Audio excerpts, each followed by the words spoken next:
You're listening to Sox in the Basement, a production of the Broadcast Basement Limited, where every show is 30 minutes of good and comes from a basement bar on the south side of Chicago. Pull up a stool, pour a cold one, and join us right now for Sox in the Basement. Heard everywhere podcasts can be found, and always at soxinthebasement.com.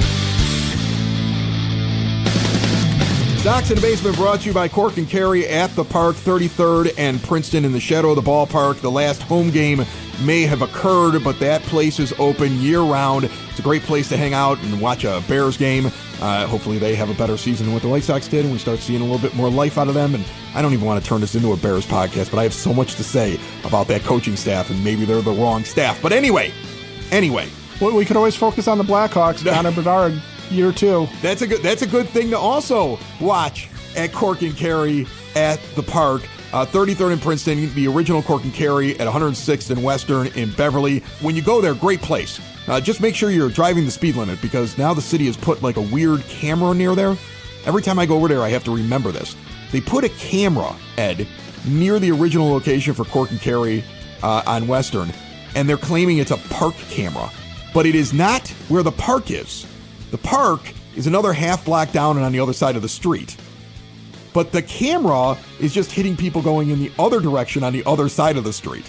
And I'm like, this is the biggest scam I've ever seen. Approach it at the speed limit and enjoy a drink at Cork and Kerry at 106th and Western. I'm just warning you about the BS camera that the city of Chicago put up there. Just a little right. Throw out warning there for you. See more at corkandkerry.com. Enjoy responsibly. Yeah. All right. So here's the deal.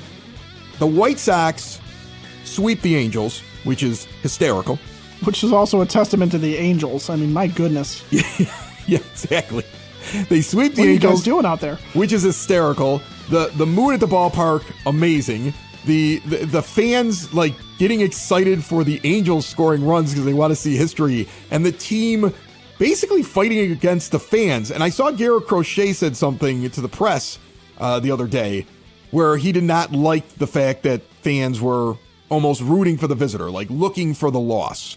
And I hope somebody explained to him that this is not about the players. This is about the owner. That's why there's sell the team chants. They want Jerry Reinsdorf to own the worst record, not a tie for the worst record. They wanted him to own the worst record in baseball, or the most losses in baseball. And that's what they were rooting for. They're not trying to pick on the players. I do feel bad for the players, because this goes on their resume as well. And I'm not entirely sure that you can sit there and up and down the roster. And we've gone over the roster. We've gone over who's part of this team in the future, who's got value, what. And we don't need to revisit that. But at the same time, there is not a single one of them that hasn't appeared in a White Sox uniform this year that doesn't get to sit there and say, I was part of the team that had the most losses in Major League history. And for a guy like Garrett Crochet, who should be part of the plans and is here and is a guy that you can get excited about as a Sox fan, in particular, somebody like him, I understand where he would bristle at it. And the one thing, I think that I wish and I hope the players understand that, like, we're rooting for you guys. Individually right now, we're rooting for you guys. But it would really, really be nice as a fan to have Jerry Reinsdorf win this. 40 plus years, 7 playoff appearances. Hang it on him. Put it around his neck and hang it on him. And, maybe it's fitting that Jason Benetti will likely call the big loss, right? After we read about everything that happened to him. I mean, the articles that have come out over the last week or so have been so amazing. And we've talked about the Athletic one, which kind of exposed Jerry didn't like Jason Benetti, amongst other things. He doesn't like analytics. He empowered the wrong people, everything that we've always talked about. And we went into it in depth. And to go into every article at this point would just be overkill, because I know you're all reading the same thing that Ed and I are reading. But some of the stuff that's come out over the last week or so, the idea that there were players like Lance Lynn and others that really didn't like Liam Hendriks, and they had to beg guys to come to the press conference about his cancer, that was a riff. I mean, Liam Hendriks is a former guest of this show. I've never talked to Lance Lynn, so I don't know him at all. I don't know his personality. I just know he's a guy who likes to swear a lot on the mound. I mean, he just seems like a guy who's got an attitude. And I've met Liam Hendriks. Liam Hendriks is one of the nicest people I've met as an interviewee in my entire career, and that includes when I was doing radio. Because remember when he did the interview, Ed, I just want people to hear this story about him, what a genuine person that he is. His wife had a pipe burst in her house, and he had made a promise to come on the show, and he was driving to help her with a flood. And he spent a half hour in the car with us doing a really good interview and giving us his time when he could have very easily said, no, we're just a podcast doing a show in a basement on the south side of Chicago. Give me a break. And he was just so gracious about the entire thing. And even when he was done, sat with us off air and just kind of shot the bull with us for a little bit. Right. I mean, so when I hear that some players didn't want to support him, I don't buy any narrative that would suggest that he did something wrong, because he seemed like a very genuine, good person. And it really tells you how bad that locker room was, that there were people who they didn't want to support him. They couldn't get veterans to come stand there during the press conference and show support. That's gross. Clearly, there had to be a bloodletting. Clearly, you understand some of Get's comments now, as a guy who was in the building at least when that was happening. And the idea that guys needed to be moved out of there and he wasn't interested in re-signing any of them or bringing any of them. There's a reason for all of that. And now you're getting to see it. And the question I have, Ed, that I want to ask you is, do I blame the beat reporters here because we had to wait for the national guys? Or should I understand that the way this organization works is, if you're a beat reporter and you start going into this stuff that you're clearly aware of, right? Like, you're clearly aware these things are going on. If a national guy can come in who doesn't have as much access as you do, and they can get all these stories, you know what's going on. But they would probably never get access again. This team would shut them out. And so do you blame them for that? Or do you just sit there and say, thank goodness this team lost so many games that it made the national guys show up, because they don't care what Jerry Reinsdorf and the front office think about what they write? Well, this historically bad season allows the national guys to have a story of interest, right? I mean, you and I were even contacted by the Canadian Broadcasting Company to talk about how bad this season was. And it's one of those things where the national guys do have power and do have pull with a lot of different players, and just have that sort of, we don't really need to be told we have access or we don't have access because we're ESPN, because we are The Athletic. Ken Rosenthal, when that first article came out, we noted that Ken Rosenthal can say whatever he wants about Jerry Reinsdorf, and Jerry Reinsdorf can't do anything to him because he's Ken Rosenthal. So as you're seeing the national media pay attention and really shine a spotlight on this and hear about things that we're not hearing from the beat reporters, I do think that there is some of that where you sit there and go, okay, I'm a beat reporter. My entire living is made on having access to this team and being able to create some content out of this. And I know what's going on here, but I can't risk being blacklisted by Jerry. And that's a very, very real thing. So I think if you're on the local level, there probably is some gamesmanship that has to be played. There's some politicking that has to be done. You've got to stay on the right side of it or risk being pushed out. And if you're pushed out, where do you go? That's a very real thing. But again, Jerry can't sit there and say, well, the White Sox will never do anything with ESPN ever again, because ESPN's going to sit there and go, we didn't want you in the first place. We're just here because you guys suck so bad, everybody in the country is actually interested in you.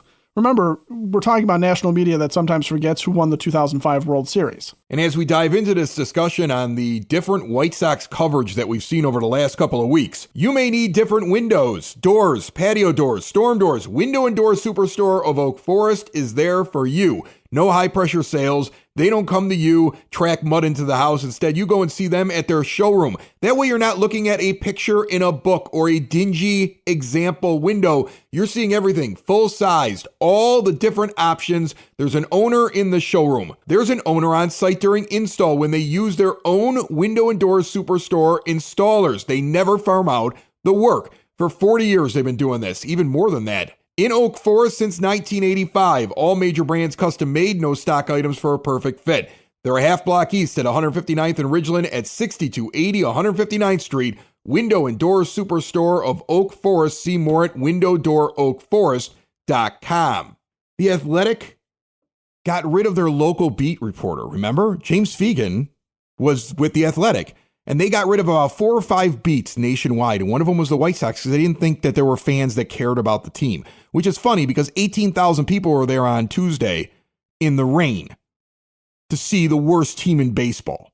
So don't tell me that White Sox fans don't care. And so, that's the amazing thing. I think that probably bugs the beat reporters a little bit, even though they're happy that it's out and they didn't have to sacrifice access to get in there. That had to kind of irk them a little bit. Here's The Athletic exposing this thing. You want it exposed, right? You want these things out there. And they're getting all the credit for doing it. And they left the beat years ago. I go back and I think about what beat reporters have said on the show. I go back to Merkin's comments earlier in the season. And he goes, the clubhouse is much better now.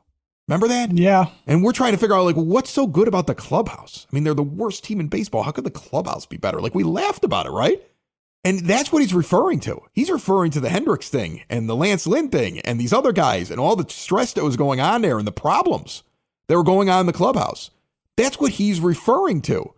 He knew, and I don't blame him for not saying anything because he works for MLB.com. And that's a rough thing to throw yourself out there and do that. Every beat reporter would have to get together and agree, we're all going to write this. And you'd have to trust each other. Because otherwise this team would turn around and start pulling, well, you're not coming here anymore. Right? Or you're not getting that interview anymore. My impression of the White Sox is they're spiteful. And I've gotten that firsthand because when we talk honestly, we used to get guests that the White Sox would arrange for the show. We don't get them anymore. Yeah. So I believe that that's a possibility that a beat reporter is sitting there going, man, this is going to make my job a lot harder. Thank goodness that the national guys were able to come in. And don't think that the beat guys didn't talk to the national guys like, hey, go ask this guy about this. Really? Oh, yeah, here, go over there. You're going to get a good story. Don't think that they don't do that. No, they all talk, and I'm sure of that. Okay, I don't have to be a member of that community of the beat reporters. I don't have to be a member of MLB journalism to really know that for a fact. I mean, we know that there are certain things that you just probably don't write about. Okay, when you're covering a baseball team. And interpersonal conflict can become interesting if it's something that translates into what's going on in the field. So if the clubhouse chemistry this year had been just awful and guys were fighting and there's an issue, I'm sure we would have actually heard about that. Okay. Good clubhouse chemistry is kind of a non-story and it sounds like a company line type of a thing, which is why we laughed at Merck when that came out. And when he said that, because we're sitting there going, how could you be this dysfunctional on the field and be that functional in the clubhouse? But the reality is that you can actually have guys that are pulling together. And getting back to our earlier point, Garrett Crochet being a little, ticked off at fans for wanting the loss.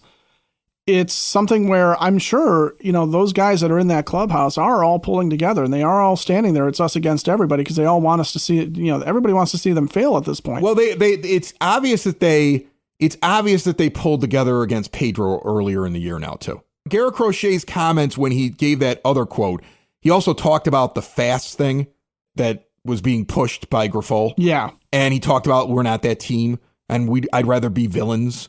I'd rather be when do we get back to being like the black sheep essentially of this? Like everybody loves the Cubs. We're the guys wearing black. I want to be a villain. And he was open in that interview to the idea of an extension. Remember, he was not when Pedro was the manager.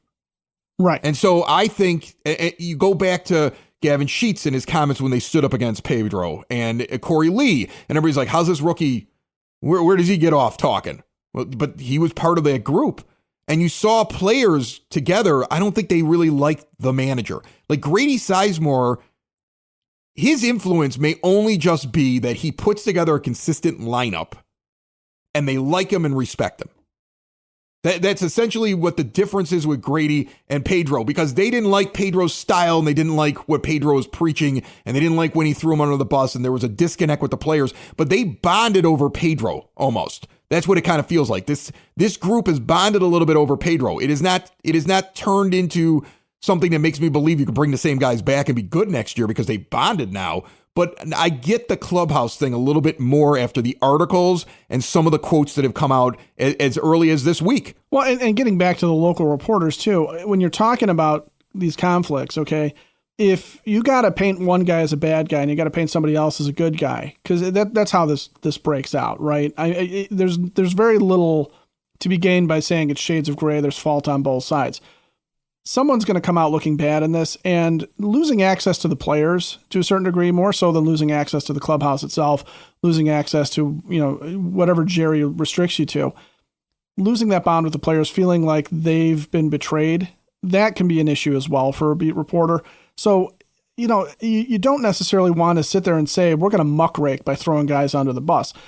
I'm not really worried too much about that, because I think when you get into the ex-players, okay, somebody, Lance Lynn and Liam Hendricks, there being an issue there, when we've heard about what the clubhouse was like with the whole Adam LaRoche thing, right, and his son, when we've heard things about bad clubhouse guys in the past, it always comes out after they're gone, right? So that's nothing new. I really honestly think what Garrett Crochet is getting at, though, which is an interesting thing and something that I believe that you would have to look at with what is Chris Getz trying to build, what's the next manager trying to do, what does the team want to be, and that is there is no real identity for this team. The identity for this team was it's better at the ballpark, drink a milkshake, right? And that's not a team identity. That's marketing. Come to the ballpark, and that milkshake sucks. I'm sorry. Well, yeah, it's terrible. And enough about them. Forget it. Doesn't matter. It doesn't anymore. I don't even know if it's milk. You're not going to have any more because they're done at home. Yeah, they'll be doing something else next year. Yeah, next year it'll be something. Bring back the churro shake. It was on the 300 level. Yeah, that was good, man. That was really good. Bring back the churro shake. That's all I'm saying. But also, good guys wear black. The kids can play, right? We've had marketing in the past where the White Sox had something of an identity. There was an identity to the 2005 team. There was an identity in 1983 with Win and Ugly. There's nothing here that we can look at with this team and sit there and say, these guys are the plucky underdogs, or these guys are the rebels or the renegades. These guys are a scrappy bunch of never will be's that are going to come together. It's not like Major League. I mean, it kind of is, but it really isn't, because that fictitious Cleveland Indians team had an identity. The only thing that's Major League-y is the evil owner. With the evil owner and the massive amounts of losing that went on in the early part of that movie. And then in the sequel. Isn't it interesting, though, that Crochet is considering the idea of an extension now? And wouldn't it be neat to see Getz say, yeah, let's get an extension done? Because Kenny Williams would have had so much bad blood, he would have just gotten rid of him in the offseason. Well, the minute Garrett Crochet speaks out against Kenny Williams or Rick Hahn, right, or suggests that there's any trouble in the clubhouse, then he's blackballed by his own GM. Yeah. Right? That felt like what would happen with the previous regime. But I do honestly think Chris Getz is a former player and a guy who spent a lot more time in a major league clubhouse than Kenny Williams did as a player. He does have that sort of sense that, like, what he needs to build from a cultural standpoint is a little bit of, there's got to be some identity. And if Garrett Crochet is a guy that other players will listen to, and if Gavin Sheets is a guy that other players will listen to, and they want to establish going into next year, we're the bad guys. That's okay by me, because that means that they're at least going to have their own rallying cry. And if Grady Sizemore or whoever they bring in as a manager is down with that and supportive of that, maybe that's what some of the young guys need to build on their performances. If Garrett Crochet gets an extension, if he does not get traded in the offseason, if Garrett Crochet wants to establish an identity of this team, even if it's a fictitious identity, even if it's somewhat comical and laughable, it's something, right? It's something that you and I as fans and everybody else can sit there and go, yeah, you know what? We're going to adopt the screw you attitude too. And honestly, it fits with the White Sox, because what have we been doing against Cubs fans our entire lives? Yeah.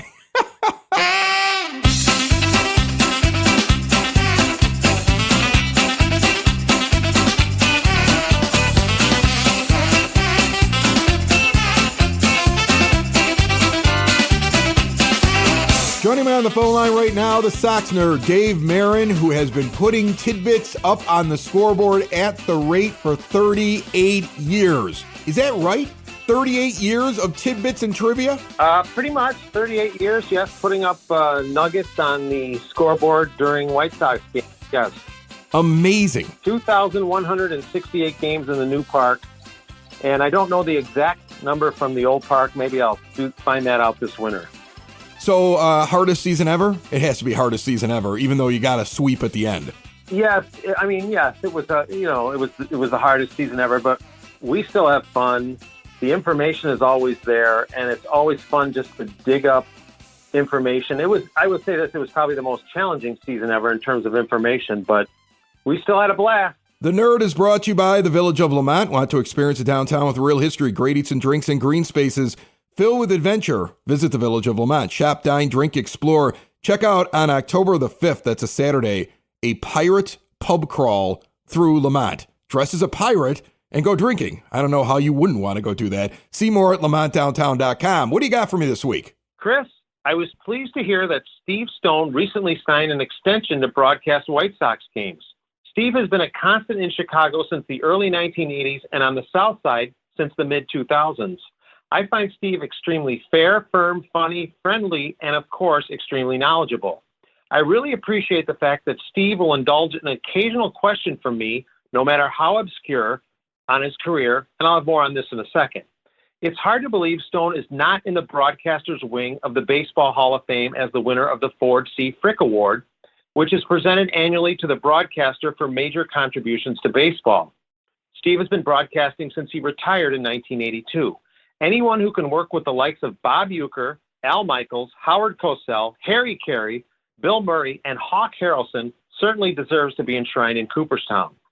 Steve has been a finalist for this award before, so it could be just a matter of time until he joins the likes of Sox-connected Carey, Brickhouse, Elson, Harrelson, and Hamilton in this wing of the hall. Steve had his moments in two stints as a pitcher for the Sox, for whom he was 33 and 35 with a 4.38 ERA in 97 games. One of his Sox games I asked him about was his start in the 1973 finale. He fanned 12 while pitching into the 10th against an Oakland team which was in the heart of its championship run. What made that 1-0 win so remarkable was that Stone didn't even think he was going to pitch in the series. The other game I've chatted with him about was his first game in his native Cleveland on June 10, 1973. I'm fairly certain this was the last time the Sox used an emergency catcher, and that man was Hank Allen, the brother of the great Dick Allen. Some more on Steve? He earned his only pro save for the Sox on May 15, 1973, when he struck out Joe Rudy and Gene Tennis with the bases loaded to preserve a 6-5 win in 12 innings in Oakland. He led the 1977 Southside Hitmen White Sox with 15 wins and the 78 club with 12 wins. He was the only righty to lead the Sox in wins between 1970 and 1981. And one more, Stone made his first start of his 1980 Cy Young campaign with Baltimore at Comiskey Park, and while he pitched well, he lost it. On April 12th, Stone departed after giving up 3 earned runs in 5 innings in the Sox 8-2 win. Before I get to my zinger, a reminder, you can access my blog at soxinthebasement.com, and there is plenty of Sox nerd material on Twitter. My zinger, Corey Lee has given me some decent material this season, including this one. At age 26, he is the second youngest catcher in Sox history to hit at least 12 homers in a season. The youngest was 23-year-old Ed Herman, who hit 19 homers in 1970. That's it, Chris. Probably more than you wanted to know about the Stone Pony, Ford Frick, Corey Lee, and Howard Cosell.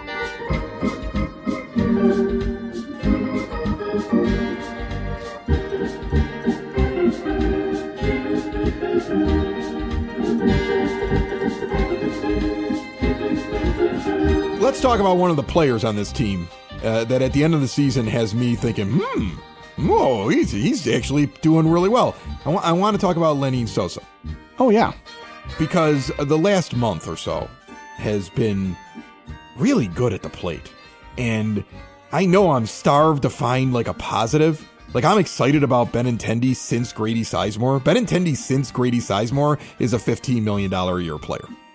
He's playing up to his contract. Playing to his contract since Grady got in there. Absolutely. Lenyn Sosa, over the last 30 games, 113 at-bats, consistency too. He's playing every day. That's something that has changed. .327 with a .342 on-base percentage and a .451 slugging percentage. That's good. Yeah. I mean, that's really good. He's hitting .396 over his last 15 games with an over 1,000 OPS. He's on a heater for sure. But I think he's a real hitter, and I want to explain why. We've talked about him before, and I have admittedly given up on him. Earlier in the season, when I'm giving up on everybody, I was giving up on him. And maybe I gave up too soon. Because if you go back and look at him at the age of 21 years old, he's hitting .290 with a .764 OPS in A-ball in Winston-Salem. And they move him up to Double-A. He gets 121 plate appearances over 35 games, and he only hits .214, .522 OPS. But the next year, at the same level in Double-A, given consistent at-bats, 289 plate appearances, he hits .331 with a .933 OPS in Birmingham, so he goes up to Charlotte. And he struggles a little bit out of the gate, but even finishes that second half of the season and 247 plate appearances with consistent playing time, hitting .297 with an .821 OPS. Then in 22, he gets to come up to the White Sox for the first time. And he gets inconsistent playing time, spread out over 11 games and 36 plate appearances, where he only hits .114. He goes and plays for Venezuela. He plays really well. He hits really well. He goes to Charlotte in 23, hits .271 with an .820 OPS. Average down a little bit, but you know what? He's still producing, getting a lot of extra base hits. He had 17 home runs. But again, he comes up last year in 23, and he gets inconsistent playing time. You can't tell me that you remember him being in the lineup every single day. No, sometimes back-to-back, but never every day. With inconsistent playing time, trying to adjust to the hardest level in baseball, he hits .201 with a .571 OPS. And then this year, when he's in Charlotte, hitting .275, .860 OPS, he's clearly a very good AAA hitter. And he struggled here this year, and Pedro was not consistent on where he was in the lineup, and he was not consistent on where he played, and he was not consistent on when he played.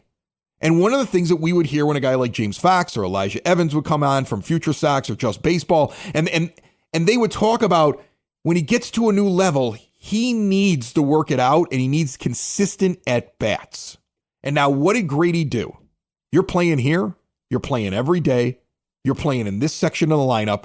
Here's some consistency. And look what he's doing with it. Now, he's a terrible fielder, Ed. He's absolutely that's brutal a problem, in the field. yeah. He's, somebody's got to teach him to do better out there. But he can hit. And we haven't had a lot of hitters, right? So you're going to put up with him because he can hit. Like it's the old thing with Tim Anderson when I would say he's a really great shortstop when he's breaking batting records. He's not when he's hitting .250 because he can't play defense. That's kind of what Sosa is. On a team with all kinds of holes, this is a good development, I think. And I don't think it's fool's gold. I think he can actually hit. I think what we just saw is him adjust to the major league level. No, I agree with you 100% because we've talked about Lenyn Sosa in the past as a guy that did exactly what you just spelled out, right? Gets to a level, struggles, gets some regular playing time there and a chance to adapt, and then adapts and figures it out. And you can sit here and say, well, you're feasting on clearly a terrible Angels team. But at the same time, there's also a lot to be said about the fact that this is not his first cup of coffee in the majors. He has struggled up here before. He's had opportunities to at least see the pitching, but he wasn't given an opportunity to play. And now that you're seeing him get an opportunity to play and be able to relax and sit there and go, I know I'm in the lineup, he can just go out there and have fun, put the bat on the ball and see what happens. There's room for him somewhere if he's going to keep that up. Even if on this team, he could even be a DH if the defense is just that brutal. You can figure out a way to get a guy like that into a lineup that doesn't have anybody like that in the lineup. And so, there's a lot of talk at the end of a year when rosters have expanded. They don't expand that much. But when pitchers are tired, teams have started to give up that aren't in contention anymore. They're trying guys out that sometimes the stats can look inflated. But I think with Sosa, I think with Benintendi, Even Andrew Vaughn, who over the last 15 days is hitting 295 with an 840 OPS. There's no consistency. He's up and down. I've been thinking about him while you're talking about Sosa and Benintendi. And I'm like, no, this guy here, he's up, he's down. He's been getting consistency forever. I'm not giving him $5 million in arbitration. Yeah, he's what he is, right? You can see by contrast, like, here's a guy who's getting hot to end the year, but here's a guy that's been streaky his whole career at this point, right? So Benintendi and Sosa haven't shown that they are hot, cold guys at this point. So I think you can believe that Sosa is a guy that going into next year, if he feels like he's got a spot on this team and has this kind of success, it's not going to be something where we sit there and go, he fooled everybody in September, right? He fooled everybody at the end of the year. I think it's something where you're going to see him. I don't think he'll hit 381 with an OPS over 1,000. But I do think that you have a guy that will very comfortably hit 275 for you and will get some extra base hits and will make some things happen for you in a lineup. And I think Benintendi's that guy as well, because that's what he was at the back end of his baseball card. And the question going into next year is, with a couple of pieces like that, and then Luis Robert Jr. hopefully living up to some level of his billing. You have to add a couple professional hitters to make Luis Robert Jr. motivated, I believe. If you get Benintendi hitting and Sosa is real what he's doing, and Robert Jr. gets one or two professional guys with the money that you should have, we keep saying it, he'll have $50 million to play with, especially if he makes the right moves with arbitration. He'll have plenty of money to work with. You could put Tim Elko over at first base, unless you want to add one of the many first base professional hitters that are going to be out there. You definitely don't bring back Vaughn or Sheets. You can't pay these guys arbitration money, Ed. I mean, Sheets is hitting 200 over the last 30 days, while Vaughn is hitting 294 or whatever he is, 281. And we talk about this every 3 weeks. Well, this one's up, so the other guy sucks. They're never good at the same time. No, they've never been good at the same time. It's amazing. It's amazing how they're always, like, one of them's always good. You're like, oh, maybe Sheets is the guy. And then, oh, maybe Vaughn is the guy. And you know what? Neither one of them are the guy. Neither one of them are the guy. That's the thing. No. So, yeah, I think you add a couple of hitters. I think you see Benintendi hitting well. I think Sosa's going to be out there. He's going to be a defensive liability. Maybe you can work on that. I don't know if defense can be taught maybe better. Sosa's a first baseman then. Yeah, maybe the answer is that you have left field, center field, and first base covered, and now go out there and let's see what you can put around the rest of the horn. Sox in the basement. Sox in the basement. Sox in the basement. Sox in the Basement. Heard everywhere podcasts can be found, and always on soxinthebasement.com.